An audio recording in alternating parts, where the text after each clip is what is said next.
Okay, so we're here with Scott Matt. Scott Matt used to work with me, working on dog football as a designer and an all-around good dude. Oh. Wore a lot of hats there. So we're going to ask Scott some questions related to Pet Sports League and dog football, past, present, and potential futures. And we'll just get into it. So, hi, Scott. Hi, Dan. Great to see you again. Great to see you. Thanks for joining, yeah. That's an okay McGrady. I do what I can. Pass. It's passable. That's all I got, Scott. I don't have much. That's why you hire voice actors. That's right. Always hire the best, not just whoever's around. Anyway, so I did play opposite Phil Hartman, though. Yeah, you did. That's a dream come true. It is. That's a dream come true. That's one of my favorite men. Growing up, I always wanted to be a little bit Phil Hartman and a little bit Jack Tripper. Ah, that's kind of nice. I think you may have gotten there. Yeah, I know I got there. Yeah, I think I did. I feel the presence even as we speak. Yeah, that's how I got my wife. She's a big John Ritter fan. It's like, all right, well, I'll just take it. So I'm going to ask Scott some questions. First one I'm going to ask Brian, who is not with us, but he was our studio manager when we were working on dog football. He observed when Jerry Rice came in, and you were playing dog football against Jerry Rice. Yeah. And you were just kind of telling Jerry, this is how the game works. This is what you do. Da-da-da-da-da. Now, Jerry, apparently, I didn't see this, but Brian was observing. Jerry, who's a guy who doesn't like to lose. This guy wants to win. Mm-hmm. And Jerry was just getting handled by you. And he was just getting, and you were just like, la-di-da, this is what you do, scoring the points. And I don't know if you were aware of Jerry's disposition in that moment. And if you weren't, what did you think about that when it was happening? And now that you know, even whether you did or didn't at the time, what do you think about it now? It's the first thing is I didn't really notice it at the time. I was more starstruck because growing up in my house, I grew up with my pop was a big Niners fan. So right above his recliner, it's a big painting on the wall, beautiful painting of Jerry Rice catching a football thrown by Joe Montana. So that's my whole life growing up was Jerry Rice, Joe Montana. Just always knew that. I don't care about football, and I never wanted to watch a game. But the whole time, Jerry Rice and Joe Montana, those are just always present in my life. So to see Jerry Rice walk up and be there, I've been watching this guy forever. Watch him catch 1,000 passes. A guy I didn't even care about. But when he showed up, his presence, he was kind. He was just a really, really great guy. Just all around cool. Smelled terrific. Always smiling. There was no bad vibes with him. And so when we sat down to play, I wasn't really too much conscious of what he was doing. I was just trying to keep it cool, man. I was just trying to throw the ball, demo the game, and just keep it together because, oh my God, Jerry Rice is sitting next to me and he has a controller too, and I'm playing Jerry Rice at a game that we made. We made this damn thing. It wasn't just, hey, come over and play Madden with me. We had created this, and now Jerry Rice, this legend in my life, is playing right next to me. So I didn't really catch that he was getting frustrated. I was just trying to, do my game, throw my passes, demo the game, and also kick Jerry's ass. So when I kind of knew what happened is the next time we met was a few days later, and he came into the studio and he's like, "Where's Scott? Where's Scott?" And I hear that and I'm like, "What the?" And I look at it and it's Jerry Rice and he's like, "There he is! Come on, let's go play." And that's when I was like, did I sting him last time we played? Because he came in looking for me. Walked in the door, "Where's Scott?" Again, I'm starstruck. I'm trying not to faint. I'm sweating. My hands are all crazy. But yeah, that's when I kind of got that. Okay, maybe I struck a nerve last time. And he, when we were playing, he kept saying over and over, kept making a point of it. "I'm going to beat you. I'm going to beat you at this game, Scott." And I would say things like, "No, you won't, Jerry, because I made it. I made this game. You can't beat me at this game." Antagonizing him. Yeah, just antagonizing him. And it didn't make him mad. The third time he came over, he was walking across the parking lot. I was walking, and somebody said, "Jerry's here." So I ran out to meet him, gave me this big bear hug, gave me this big bro hug. And amazing, just shaking his hand, this hand that has caught 1,000 passes, won Super Bowls. I don't care about football, but that was just, it wasn't lost on me. So I was pretty starstruck when I was playing him, and yeah, it was a hell of an experience. So how do you feel now knowing that the guy who doesn't like to lose, and you were just dismantling him again and again? How do you feel about that? It's weird. I wasn't trying. All I was, listen, we made the game, and I was like, I'm going to demo the game for Jerry, and maybe I'm just, he picked up a controller. Well, I'm going to beat him too. So you were just gamer Scott. Doesn't matter who was on the other end of this. Yeah. It didn't really matter. It just, at the time, it mattered that it was Jerry, but it was just like, I gotta represent, and that's what I did. It was an incredible experience. But yeah, I didn't really know that he was getting too competitive until the next day when he was like, "Where's Scott?" I'm like, "Oh God, I struck a nerve." Scott, man, where is he? Yeah, so we played a total of, I think we played 3 times. Jerry was terrible at the game. He's no good at dog football. In all fairness, nobody really showed. I mean, you kind of tried to give him a tutorial. I think he needed a little more hand-holding to really get it, but I think he would have been great at it if we got there. I know he came for me personally to teach him. No warning. He just showed up at the studio.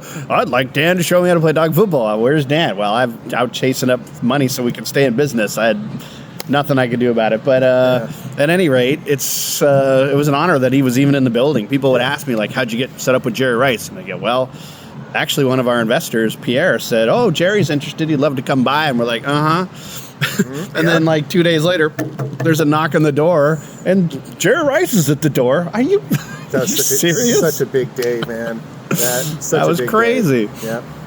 Okay, so enough about me. All right. So, second question. Let me double check it. Oh yeah. So I mean, kind of to follow up on that. So you met Jerry not just once, like you said. You met him several times, and so over the course of development, you got to build some kind of a rapport and relationship with him. What was that like? And outside of just the fact that you're playing dog football, and he's this legend guy, and like I said, he was a really class act, and some football players are cool, some aren't. But the thing that with Jerry is that he was, like I said, he was a class act. He was always smiling. He was always in a good mood. Just very open, very welcoming, and that just continued the whole time. There was the time that we were coaching. I remember we were coaching him through his lines, and that was like we had him there for 4 or 5 hours. Yeah, just running lines.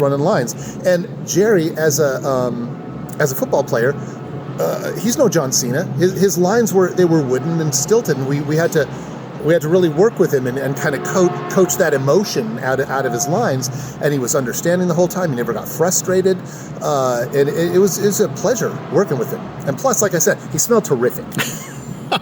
Can't undervalue the smell of someone you have to work with. You can't undervalue the guy. He just always smelled top notch. Especially when you're closed doors, close quarters, you really want to have that class act smell. Yeah. We're in there developing a video game. It's hot, it's muggy, it smells bad, and then Jerry walks in. It's like, I wonder how much that cologne really costs. Yeah, I don't know if this is a secret for anybody, but game developers are not well known for their impeccable smell. No, or at least not in a good way. I fired men for smelling bad in test departments. So I remember testing with Scott at Namco, and we were testing Weapon Lord.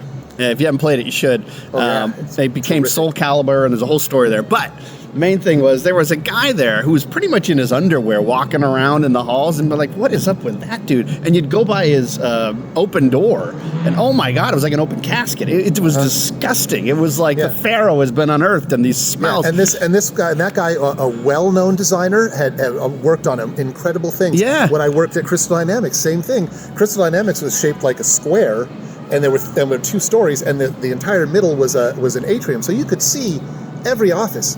And every morning, this guy would get up, and he had just tighty-whities on, not even socks, and he'd walk along the balcony, come down the stairs, and go into the kitchen, make himself a big bowl of kicks, and walk back up. Tighty-whities and nothing else. That guy made Defender. Yeah, that's called having the skills, and no one wants. They don't want to see you go. They're like, if underwears and kicks gets it for you, we can't lose the Defender guy. Just let him walk around in his underwear. I actually have this dude. I had that with Alexei Pajnov, the Tetris creator at Animatech locally in San Mateo. Fortunately, not running around in his underwear. He did smell good, but it was a legendary guy in the room that that guy's always going to be there. As long as his company can afford him, that guy is going to be there because he is critical. Yep. All right, so let's see here. Oh, so speaking of the voiceover recordings, from what I recall, you came up with his lines. So how did you come up with the lines? Like, what was your, I got to work on Jerry's VO. What am I going to do? Because I came up with the lines for pretty much all the characters, right? And certain characters were easy to come up with. Like, say, Bill the alien, he was easy to come up with because I love sci-fi. So I've just got a million sci-fi things running through my head. Fleabo was good, want to buy a duck. And you were the voice of Fleabo, right? Yeah. So those guys were easy, but for people like, say, Karma, the yoga girl, I'm not into yoga. I don't meditate or any of that. So for her, I went onto the internet and I started looking for a bunch of buzzwords, Serenity Now. Oh yeah, I did Serenity Now. That's a Seinfeld line, but I just threw it in there anyway. She delivered it like Seinfeld. Yeah, but some of them came pretty easy. McGrady, I spent a little time on the internet, looking up words from Scottish, words in Irish, because I know we were kind of combining them. So it depended on the character. Who was Sandy the surfer? Yeah, I didn't have to look up anything for her because I surfed most of my life. So I grabbed a bunch of Spicoli lines, twisted them around, threw other things in there, so like locals only or shoot the curl. She was easy to write, but some of the other ones, like I said, Karma was a little tougher to write. Who's the girl that was our cold? Oh, Eskimo, the Eskimo girl. Eskimo, Lonnie. Yeah. She was. I wouldn't say she was a hard to Yupik write. tribe. Yeah. So she, same thing. I went on the internet, looked up Inuit words, Eskimo words, things like that. So there's a lot of research. Nothing really comes off the top of your head when you're designing or doing voice work. You need to put in the work, put in the research. So that's what I did. Well, actually, the one of our voiceovers for escaped me at the second. For our mall girl. What was her name again? Madison. No, the mall rat girl. She's like, oh my god, What was her name? We got Sandy, we got Karma. Ashley? Does that sound right? Ashley sounds right. Yeah. It's been a few days since we've worked on this game.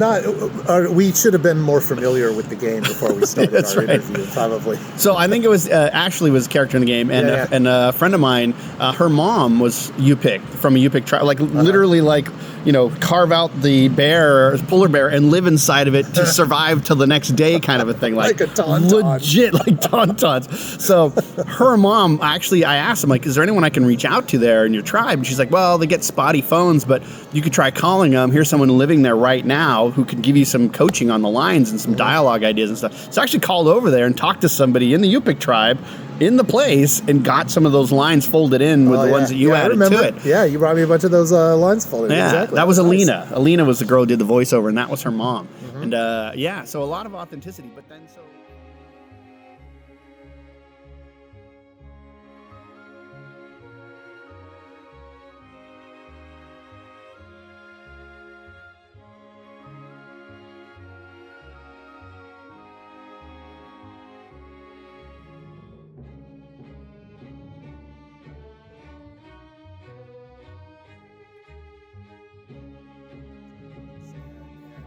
Well, and he was a golfer too, right?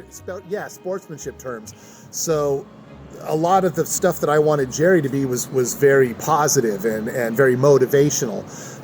Not a lot of stuff, not words like loser or anything like that. Lots of win, push, we're going to win kind of thing. So that's kind of how I tried to write Jerry. And coaching Jerry, it was funny because when he came into the studio, we spent our time, we laid down the lines, we did those 4 or 5 hours, and as he was leaving, I said, Jerry, I just want to let you know, it's an honor. You have been coached by the best, and I said, it's an honor that I got to coach you for a couple hours. Thank you so much.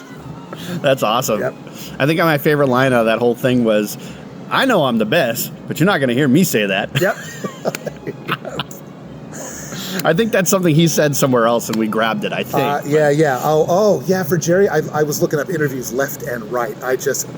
Every interview I could find, I was trying to pull a few things that he said out of the interview because, as you were saying, authenticity. And I was hoping that a couple times Jerry would be like, "Wait, I said that to Mercury News," but he didn't really. He was really focused. He didn't really. There wasn't a lot of segues. It was just, he wanted to do what he wanted to do. And he was excited, even though he wasn't the best voice actor around. He was really excited to do it. You could tell he was very happy to be there. I notice that. I see him on commercials all the time still to this day, all the time. And it's the same delivery. Like, how he delivers is true to him. Maybe his upbringing in Mississippi, and it's just, that's Jerry. And he will never deliver it otherwise. So you can, I got the same sense as like, out of the guy who does this for Marvel or whatever. There's this quality you want out of the voiceover. But with Jerry, it's literally, you can just table that because you're going to get Jerry. And it's Jerry authentic. Yep. Through and through. And I like, he always represents himself that way too. They're not trying to make him be a thespian or play Shakespeare. And his line delivery, being imperfect as it is, and you've read all the reviews, and you know that sometimes kids will be like, the graphics. Okay. Because they heard Jerry say it a weird way. You know that. I've had to apologize for this online. It is my fault.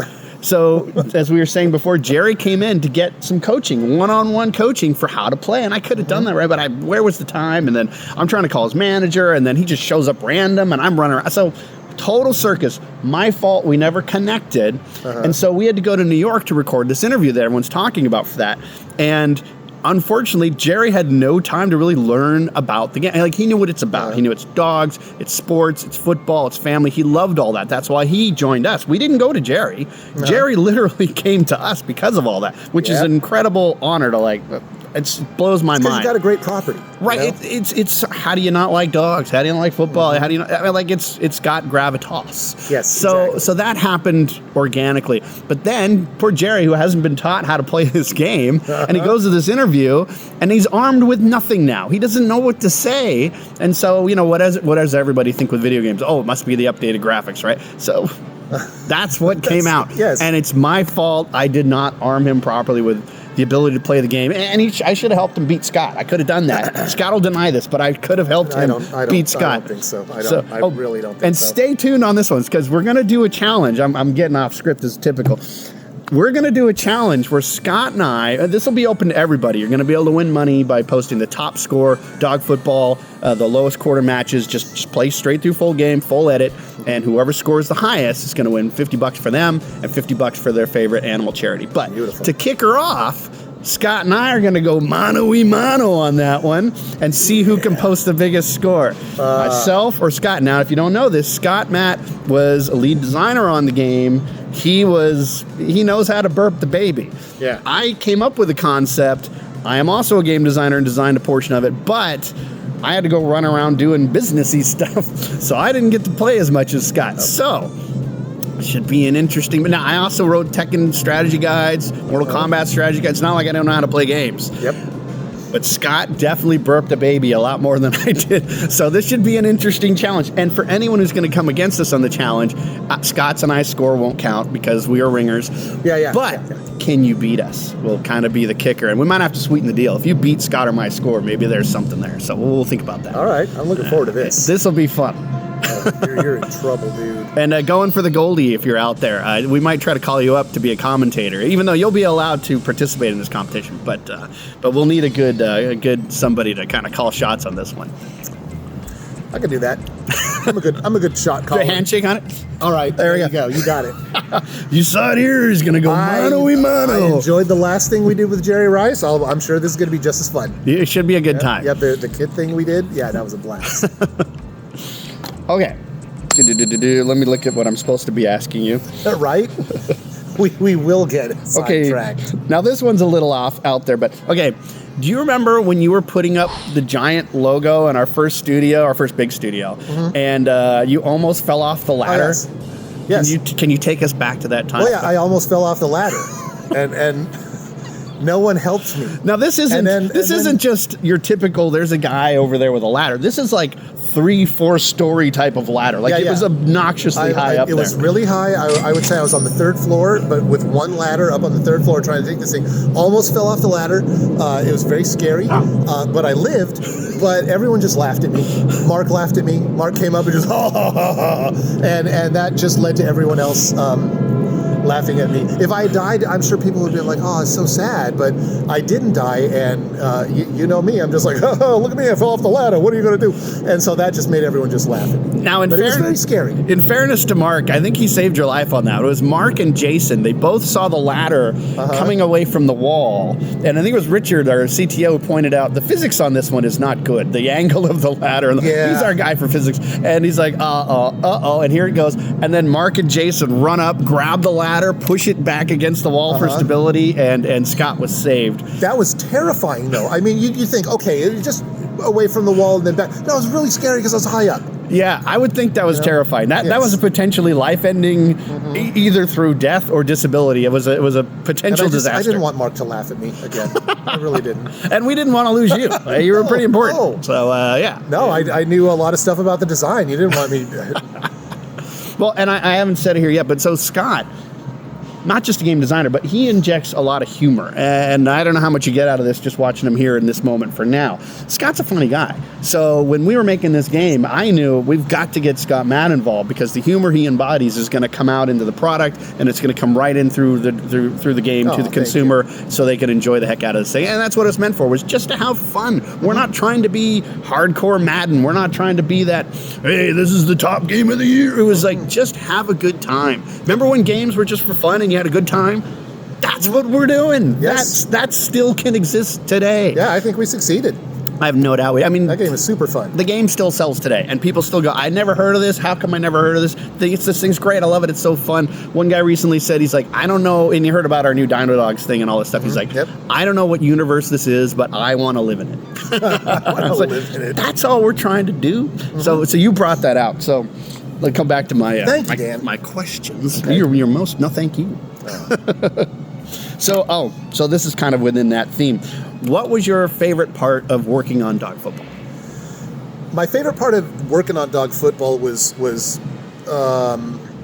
writing, making levels, putting levels down on graph paper, drawing them out like I used to back in my Dungeons and Dragons days, and then watching those concepts come to life, become 3D worlds that I could navigate in, and rather than just being a flat map on a piece of paper, seeing how my design was interpreted by programmers, by artists, and then iterating on those designs and seeing that a level that I made had some strengths here, had some weaknesses here, and iterating on that. But the thing I love most about design, the thing I loved most about Dog Football was putting something out into the world, either in a concept or a character or a level, and then just seeing it come to life and seeing it move, and then seeing dogs run across that level and jump on logs that I put over here, or go into a tunnel that I put over there. That's the thing that always blows me away. You remember when we were back at Backbone,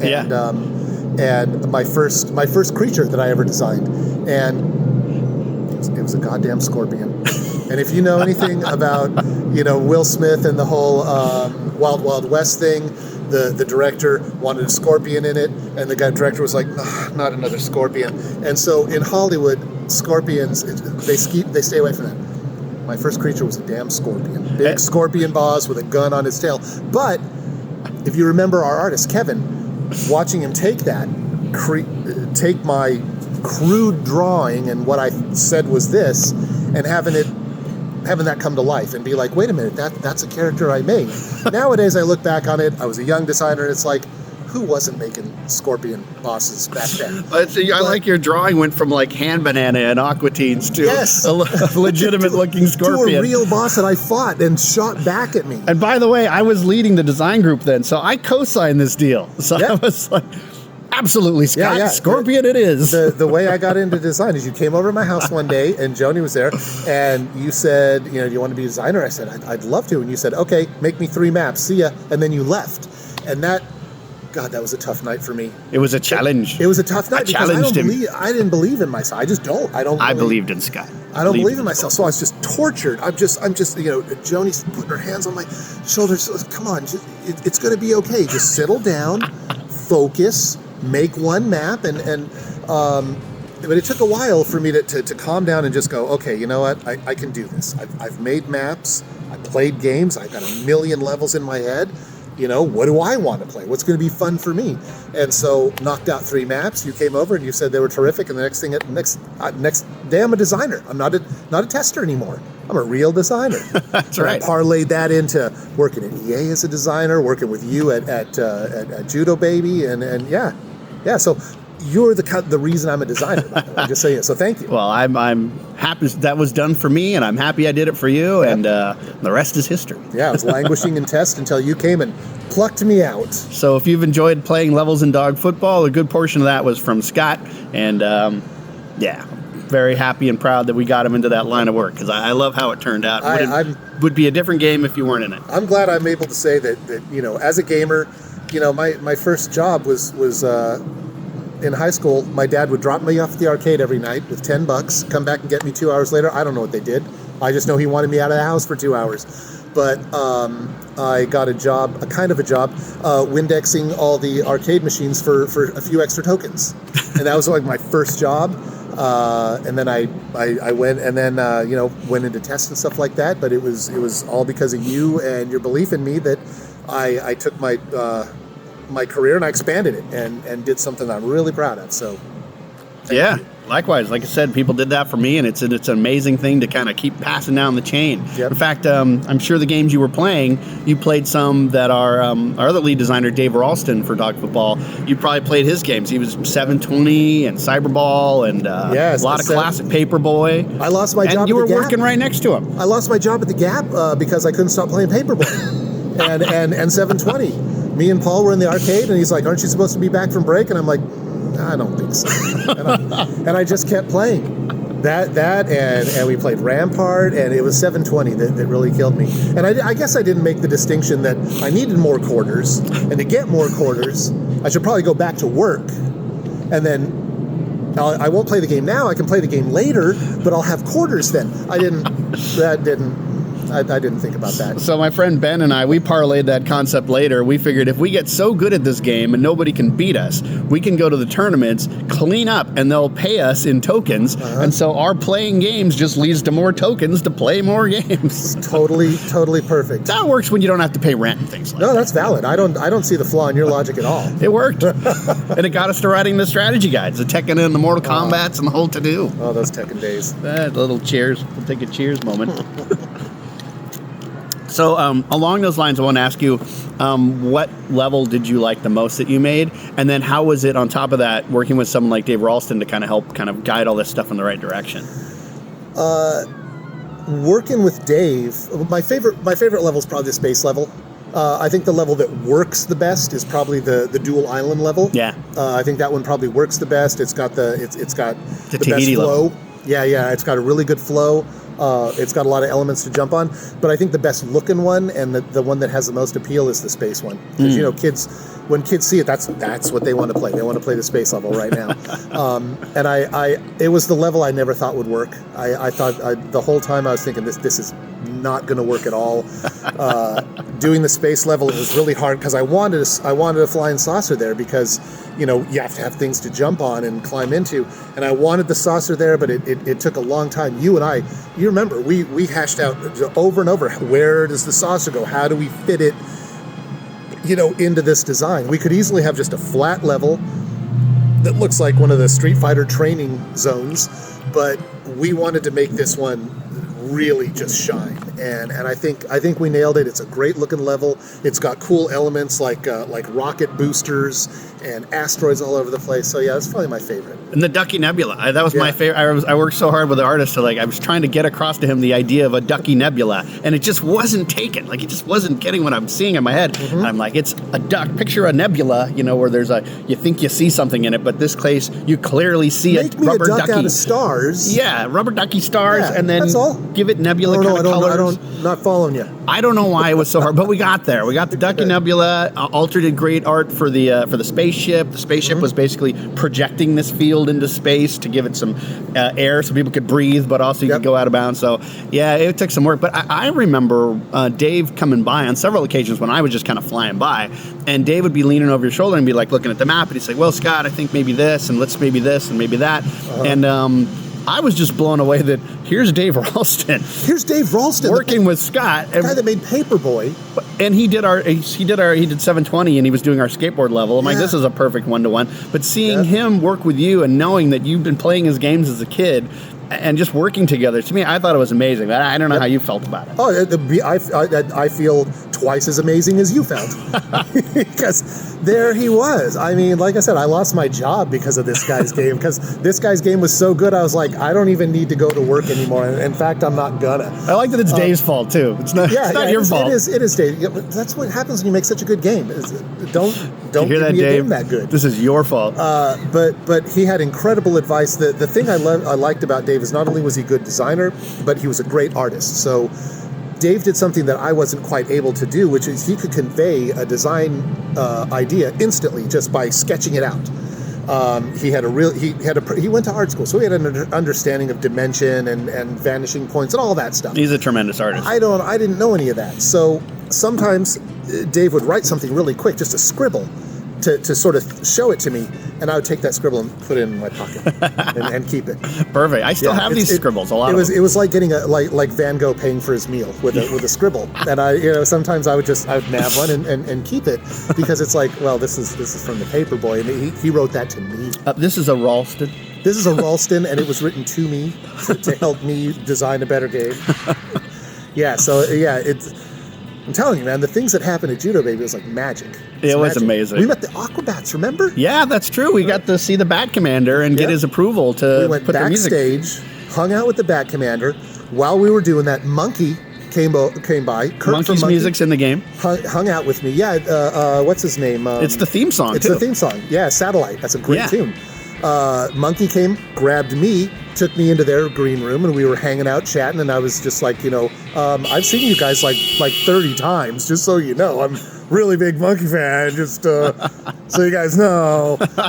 No geeks here. No, and I'm just, dude, the magic that you provided for those 2 years. We unearthed it. It was pretty amazing. It takes a team, man. I was the guy with an idea and then had to somehow figure out how to make this a real thing that you could buy and play. Yeah. And sure as heck didn't do it on my own. No, that is for damn sure. No. Yeah. All right, what else you got? Well, that kind of led us into a dirt hole. Wasn't that great? Aren't we great? Oh, it crashed. Yeah. Okay, so the magic was undeniable, man. Let me pull us out of the dirt hole. Okay. We can fix that in post, right? We can post anything. We'll keep fix it all in post. We're gonna show it all. It's bad, so we're gonna just do it. Where am I? Oh, what do you remember about the game and/or the development that you think most people do not know about? Even people working there might not even realize they're known about. This was an idea that wasn't put together by EA. It wasn't put together by Sega or by Capcom. It was a guy who had an idea, called up his friends and said, "Hey, let's make a company. Let's make a game." And this guy's friends trusted this guy so much, and he had so much background with Bottle Rocket and other things that you've been done before, that we all said yes. And we struggled, we busted our asses, worked late all the time. Well, some of them did. Worked late all the time, gave a lot of ourselves for this game, worked really hard on it, and we made this thing. This thing wasn't made with a corporation. It was made with blood, sweat, and tears. You going out every single day, just being gone, bringing back $10,000 checks, bringing back $5,000 checks, and just keeping us alive. And it wasn't the kind of thing where you go to work and this company sucks.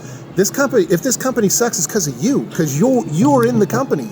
Every one of us was part of it. There was no HR department to go to because this was our company. There was a lot of things that we just did by the seat of our pants, and sometimes we didn't think it was going to work out. Sometimes money would be short, or sometimes it'd be like, that guy that owns the clothing store, you think he has $10,000? All right, let's go see. Let's try it. Let's see if he's got some money. Thanks, Freddie. And this thing's on Steam, and you can buy a hard copy of this game and put it into your Wii. And I never ever thought, I got a long list of games I've worked on. Long list of games. My name's in the credit as tester or designer or anything.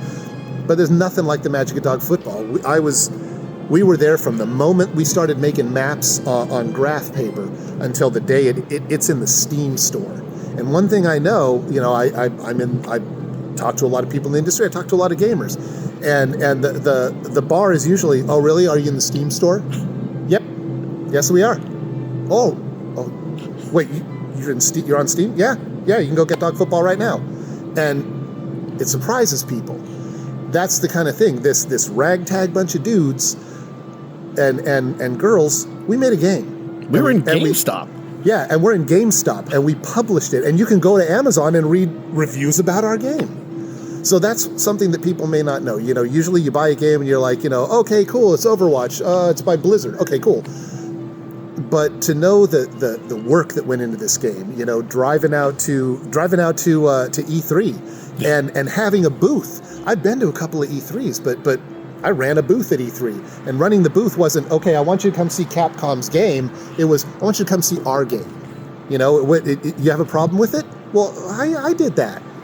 That's mean, and that's what I think people may not understand. I'd love to convey that this was an incredible accomplishment from just a bunch of dinguses who didn't know what they were doing. And somehow, like I said, we're in the Steam store. And something I would add to that I think was amazing too, from my viewpoint. I mean, all of that I agree with 100%, and it's great to hear someone else say it. Someone else who understood it and lived it and experienced this. I remember Bill Gardner, who was the CEO from Capcom and Nitus, these billion-dollar game companies, came to us and said, "Hey, I've tried running my own studio. I know how to publish, but I didn't know how to develop. I didn't run development teams." He's like, "I can't believe what you've done, Dan. This is amazing what you guys are doing on the development side." He's like, "I can bring the publishing side to this, and we can have publishing and developing at a high level in-house." And I was like, "Oh my God!" I'm like, "I can't afford you, but that sounds amazing." And he's like, "Tell you what, I will work a limited set hours, per week, and I'll be here, but I will guide you and I'll be your Sherpa through this, and I will help you bring on the publishing wing." And we did start actively going out when we were showing it like at E3, finding other products, and we actually had a suite of like 6 or 7 products to go publish with. Now, didn't have the funds for that, but at least we have the beginnings, the things we could use to start go soliciting funds for publishing it. Didn't quite get there, but we did publish ours. We did get our name on an intro for some other people's products. I think it was from the guy who did Earthworm Jim. We had a product, Doki Doki. What do we do with him? Doesn't matter. The main point is that we did get a product that was like from a good quality high-end designer, and one of his new things, we were going to be able to publish that. Like, we got ourselves in these amazing positions, and then meeting with Disney, and then them being excited about it, and looking at maybe this Pet Sports League should be in the Disney suite of things, and like incredible things that happened. Like you said, this group of guys that, hey, I grew up in Sony. That's where I started making products, developing and publishing. They paid us to start our own studio after we ran their San Diego studio. So, I mean, I've learned a lot. And I knew what I was doing from a certain vantage point of having a lot of money behind you, but I didn't know it from, okay, you know how to do these things, but you don't have the money to do it. So how are you going to do this now with this challenge? And we did pull it off, and that's for another day. But we did, like you said, what we pulled off from just a group of guys who just said, let's do this together. It is incredible. Not only that we did it, but also the people that attached. There's you, Bill Gardner coming in, Ben Harrison, who's an incredible artist, great talent in the industry, Eric Medina, another incredible animator, like just incredible people that attached to this, whether they were full-time or part-time or contributing. Fred Catero, legendary audio engineer, recorded all our audio at his home in his incredible studio that he like unearthed out of like I think what record? Where was he working at the time? Columbia Records. He took his Columbia Records like like engineering, like the recording devices and the reel-to-reels and everything, and set that up in his house for like hundreds of thousands of dollars and recorded us there. And remember, on all of his walls, in all of his hallways, there were gold records that he had produced by Hall & Oates and the Supremes and the Pointer Sisters. I'm like, this guy, he's done it all. And he's like, I want to be with Judo Baby. And he helped us record everything. He wanted to be in dog football. He was a voice for Bill the Alien. He's like, I think I hear how that's going to be done. I could record that for you. And like, just the people that, and Jerry Rice, of course, everyone who's attached to this thing. And now Marshawn Lynch and other people that came to us. It's unbelievable what, like you said, a group of guys just said, let's try this. And girls just say, let's do this. And what happened? And one thing I'll add to that blew me away, adding to like, wow, the factors to me, the silliest thing, but as the designer originally who came up with the concept, when our CTO was ready to show us, he was the programmer working in the corner and everyone else is doing their widget components, and he says, hey guys, I'm going to show you, I got the ball mechanic working. And we're like, what does he really mean? He means that you could throw the ball with the quarterback, our McCready quarterback, and a dog could catch the ball. And now that sounds like whatever, right? But when you haven't actually seen this happen before, and you're all working together to hopefully make this very simple component a functional thing, seeing it, the quarterback goes back, he throws the ball is in the air, and you're like, you see this little dog just running, then the ball, and the little dog's right, you're like, oh my God, the whole room was like, come on dog, everyone's like, wants this dog to get it, and then sure enough, the dog leans up and boom, catches the ball and keeps running, and everyone's like, yeah! It's like huge eruption in the room. Yeah, that was a big day, man, because all the stuff that we'd been doing just kind of came together for just a moment to go, you're on the right track. And if it didn't elicit that response, I don't know where it would have gone, but it did. And it was like, there is an excitement here.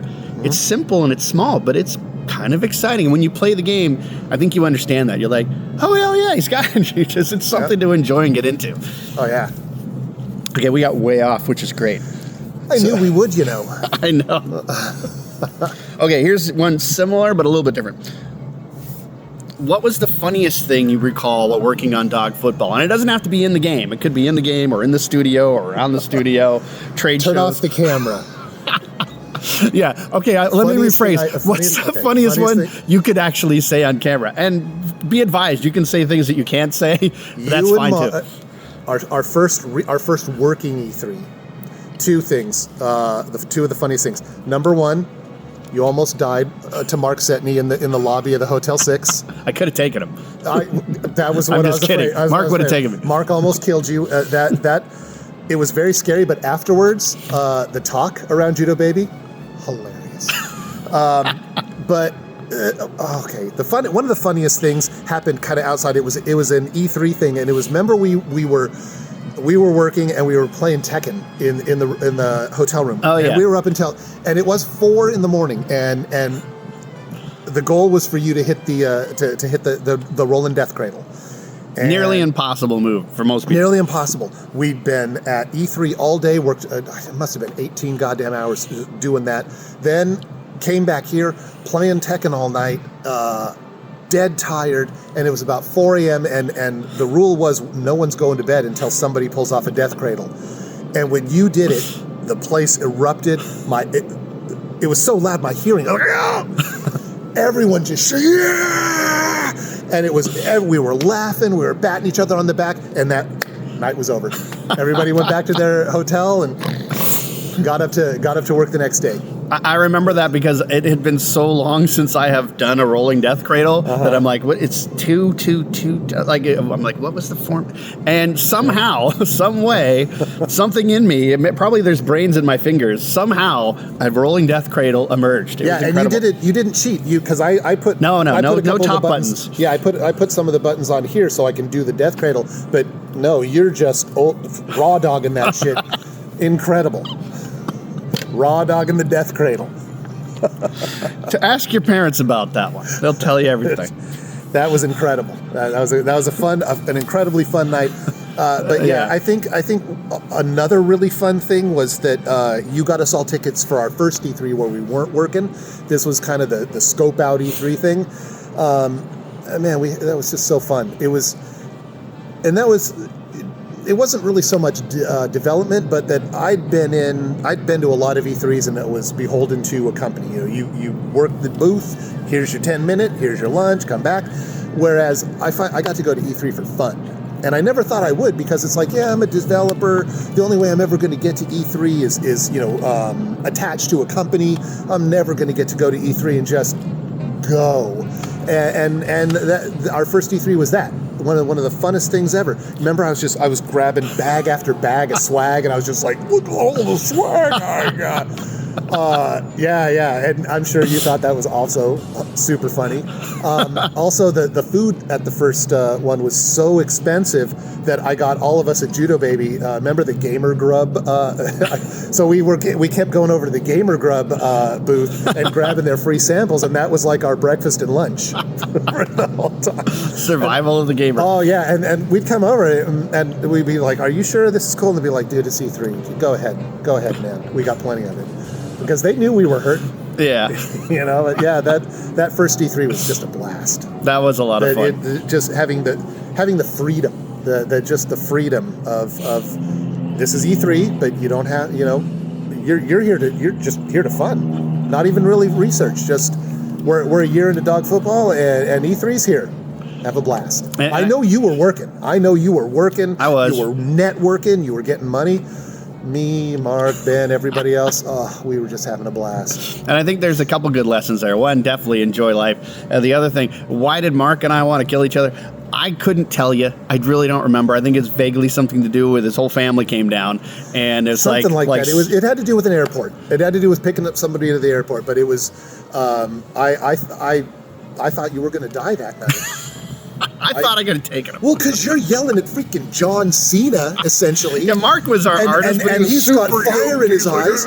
And you've told me stories about how he'll just suplex his friends for no reason, or just, hey, buddy, all of a sudden, I'm in a figure four, I was really scared for you because, boy, there were daggers coming out of his eyes. Oh, man. Night. Yeah, we were both not happy. But... Yeah. To this day, I don't quite remember what it was about, and so it just shows we both should have just chilled out and had a good time. Yeah, just like you guys are Scott was leading us. He was like, the promised land is this way. Don't fight. Get some gamer grub and have a good time. Yeah, I was trying so hard to keep you guys from fighting, but yeah, we got there. You guys were friends about 5 minutes later, so yeah, Mark and I go way back. At the time, very scary. Yeah, we could get intense. It was definitely a thing. All right, so let me go. We're almost there, sort of. Okay. Okay, Scott. The company still intends to launch new games, and we've got potential for cat and dog soccer. Yep. You've talked about dog football too, potentially, and we've got Dino Dogs we're working on. Where do you think the company should go next, and what do you see for Pet Sports League franchise? I like the idea of dog football too, because your original vision that you came to me with was pets are a multi-billion-dollar industry. That's money that we can get in on. Plus, everybody loves pets. Nobody doesn't love their dogs. And that was your vision, was you want to make a football game, but people can have their own pets in there. And also, that leads to whole families playing together. So, whole families aren't going to play Call of Duty, and they're probably not all going to play Fortnite, but you might be able to get a family into the same room to play football with the same dog that's sitting next to you on the couch. So I really like that idea. Cat and dog soccer, I like that as well. But my favorite is probably dog football too, because it would give you a chance, or us a chance to really iterate on something that we know already, make it super much better. Plus, there's microtransactions, which makes money, and there's DLC makes money and stuff. I like those, and I also like the idea of dog and cat soccer, because now if I have a cat and I prefer cats, I'm not left out. I can play too. Yeah. True. Good answer. Okay. Oops. I gotta flip my pages. Oh, there we go. Okay. Oh, we kind of talked about this a little bit. Oh, yeah. So we're going to do a contest like we talked about before, where people can play for the highest score in dog football. Mm-hmm. Now, like I said before, the guy who really knows how to burp the baby on this one, what tips do you have for people in terms of, like, what characters should they use? What levels are best? Should it be on the Wii, or should they do it on the PC? Like, if someone's playing to win this, what can you, as the master, tell people that would help them achieve the goal? It depends on what you're going to play on. If you're going to play on the Wii, if you're going to play on the PC, you're going to have very big different play styles. But my advice is, it's not going to be so much the character you play. We set those characters up to be all pretty much balanced. It's more about the plays that you play. And you're not going to learn it right away, but a good strategy is to learn those plays. Learn your long Hail Marys and stuff. We were really forgiving with the passing, so because we wanted the game to be fun and less frustrating. So there's less pass interference, there's more catches, there's more success. So the best thing I can tell you is go big and push yourself. If you see a play that can't possibly work because it looks too good to be true, choose it. Choose it. You go all the way. When it comes to class and character, choose what you like. If you like McGrady, or if you want to choose a girl, you can choose Sandy. There's not some of them play a little bit differently, but like Street Fighter, they may play a little bit differently, but everyone has a chance. But yeah, your best strategy is going to be get a few plays that you like the best and use those a lot. Okay, I've got a few that I would give, but I'm not going to say right now because I don't want Scott to beat me. So that's good. So I'm not going to tell anybody. I'll tell you later, though. I probably gave you those 5 years ago anyway. It's possible. Okay. Okay, so we're going to do a bunch of challenges like this where it's like get the high score thing. That's kind of like an in-game kind of thing. We'll also do in real life kind of stuff, like if you go and work at a shelter, just volunteer for a little while, or advertise a pet that's in need, or could use a new home. Those are ways to win money and join our Pet Sports League challenges. Do you have any ideas for challenges we should do in or out of game, either way? I had a couple. I had a couple. Number one, longest possession. Ooh, how long can you take the dog? How long can you take the ball and just run around, and maybe even run back, and then run forward, and then run back? I think that's funny. I do too. That's actually a lot of fun. And secondly, maybe you can wrap this in funniest possession. What can the dog do that'll make you laugh? Send him here, send him there, and stuff. But I think longest possession, because longest possession will probably lead to funniest possession. So yeah, that'd be my thing. How long can you keep the dog running with that ball before you eventually get caught? I think that's a great. In fact, we could extend that to do it with the dog, and then also do it with QB. Because when you have to do it as QB, it's a lot harder. They're a little. They run real slow, and they don't. They're tough to keep around because all it takes is one dog to hit you in the ankle. Down you go. But they can use the props too. They can jump on things and jump off, and Mm-hmm. Yeah. Okay, yeah, I think there's some potential there. Okay. Those ones are really for me, I think. Yeah. Yeah, I think the Jen questions. Scott? Those are those for Dan? Do I answer those ones? Like, how did you come up with this game? Oh yeah, you asked him. To Oh, Scott's asking me. All right, here you go. You get the Jen set. That sounds fun. We're flipping the script. Scott is now Scott's in charge. I like that. All right. So Dan, I have a couple of questions for you. Oh, please. My first question is, how did you come up with this game? So it's a little bit weird, but I was at a friend's and we were out for a walk. And we went by a dog park, and my friend says to me, "Oh yeah, we play this game called Foot Dog." I'm like, what the heck is a foot dog? And that was the working title for the game originally. He's like, well, you just throw your ball to the dog, and if there's a few dogs around, whoever's dog gets the ball first and has it before he drops it, that's like a certain amount of time for that dog to have a possession. And you would just add those up, and whoever's dog had the most catches and possessions, they were the winner. And then the other guy had to buy them a drink or whatever, some stupid thing like that, right? But I was like, in my head as he was saying it, I was picturing literally dogs and throwing them the ball, and they're catching it, playing like what we see is like Madden football, but in a fun way and like natural environments. I'm like, wow, that could be really cool in my head, just within the seconds of him talking to me. And I was like, all right. And so at the time we were working on which game concepts. I had a lot of game concepts. I'm like, which ones do we want to run with for the company? And kind of focus tested it with a lot of folks in the industry, out of the industry, because I don't want to kind of just buy my own press. Yeah. And everyone's centralized on this dog football concept. So like, all right, well, we got something here. So that was kind of the beginning of starting to design it. And I actually originally designed it with golf mixed into it somehow. I don't even know what the heck I was thinking with that, but a good friend of mine who was a top guy at Sony, Alan Becker, advised me to take that component out. Thank you, Alan, and I did, and the rest is dog football history. Yeah, it's a great game, by the way. Dan, I have another question for you. What was the purpose? As in, why did you choose to make dog football? Okay, so as I said, it was kind of a general business decision on, hey, we have multiple products. Which one should we hone down on? And that was kind of mechanical, coming up with that information based on numbers for the most part. But passion and fun-wise, I was already kind of into that idea. I've got a dog barking in the background. This is perfect. That's a fan. And so, like I said, I kind of already liked just the idea of it in my head. Sounded fun, and there was a lot of validation from other people around me. But then, as I started thinking about it more, as Scott highlighted, it's like, well, this is going to be interesting for people who like football and for people who don't like football. That's already something that's kind of compelling. Yep. And then for people who like pets, or even if they don't really like pets, this is still going to be kind of funny and kind of fun. Mm-hmm. And if we do it right, which I think we did, you could have enough skill as a solid player. And you could also be someone who's just really not much of a gamer, but still be competitive. And you guys could actually play together and have a chance at winning. Yep. And obviously have a chance at having fun together. And I thought, wow, we can pull that off. I've done a lot of things in development where I kind of do things in the background where people don't really realize where I'm pulling strings. Mm-hmm. So they might feel like they achieved when it was really difficult, but then they did get there. And that feeling is powerful, regardless of whether you're a good gamer or a bad gamer.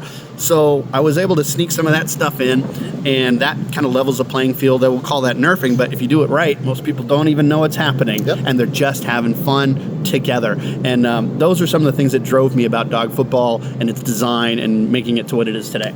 Yeah, I think we succeeded.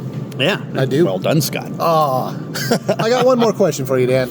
How'd you get into the game industry? Ooh, I should have been asking Scott this one. Maybe we might have to. I'll answer that one. We might have to reverse this on this. So I got in the game industry in a couple of ways. I would say I got in the industry. The first one is a tester, which is kind of the easier bar. Most people may not agree with that who've never done this job, but Scott's been a tester. I've been a tester extensively, and in the Bay Area, it's an opportunity a lot of people can actually get into. But I was working at a pizza place, and my brother told one of his friends that I'm this really good gamer, and his friend was working at PF Magic in the city, and they needed some new testers in their test department. So I got a phone call to pizza place while I'm working shucking pizzas.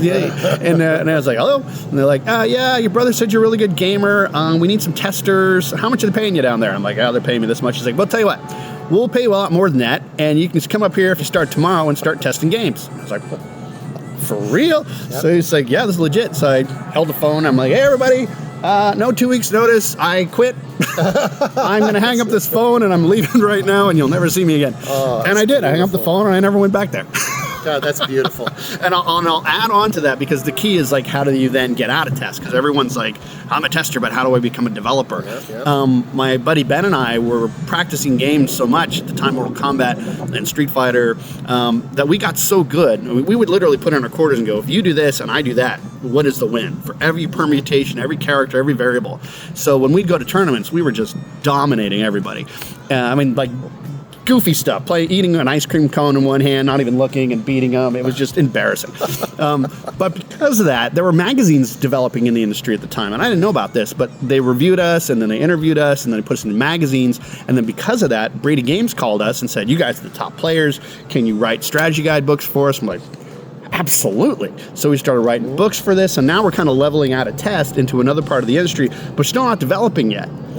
Test you're kind of developing in a way, but not quite there. But I parlayed the book thing to getting hired at Sony into customer service. They're like, well, you know how to write books, so why don't you help the customer service and help the people who need to know about games? And then from that, there was another friend of mine who'd gotten into development and said, hey, you guys need another designer and producer. Like, Dan over here has written all these books, and he's created all these games, and this guy knew he'd get us some money if he got someone hired. And so when I went over there and I plunked down a stack of books I published that you could get in Barnes & Noble about placing high-end games, my producer's like, wow, I got to hire this kid because he'll beat everybody's butt in all the games, and it'll look great for me. And he just thought that was funny.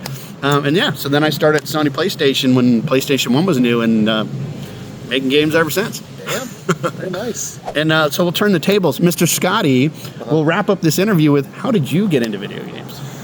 I guess I got 3 stages. My first stage was, like I said earlier, when I was in high school. My dad would drop me off at the arcade a couple hours every day. And that's when I was Windexing arcades for extra tokens. Well, fast forward, to, after high school, I start working in some arcades. I start to work for Atari, for Namco. I'm actually working in the arcade industry. And then I started working as a game tech, pinball tech. I know my way inside and out of a pinball machine and so on. But what really led to me being in the industry is I had a Sega Genesis, bought Sonic the Hedgehog, put it in, and started playing it. And I was so blown away by this game. It was so beyond anything I'd seen. I just said, I have to work. I have to work for these guys. Somehow I got to do it. So I grabbed the instruction manual, went to the back, found the number for Sega, and I called him up and I just said, "How do I work for you guys?" And one of the guy who picked up the phone told me, "Go to Craigslist, do a search for this. We're hiring." And I was like, "Oh, really?" So I did what he said. Went to Craigslist, searched for Sega CS, found the ad, applied for it, and 2 weeks later, I was working at Sega.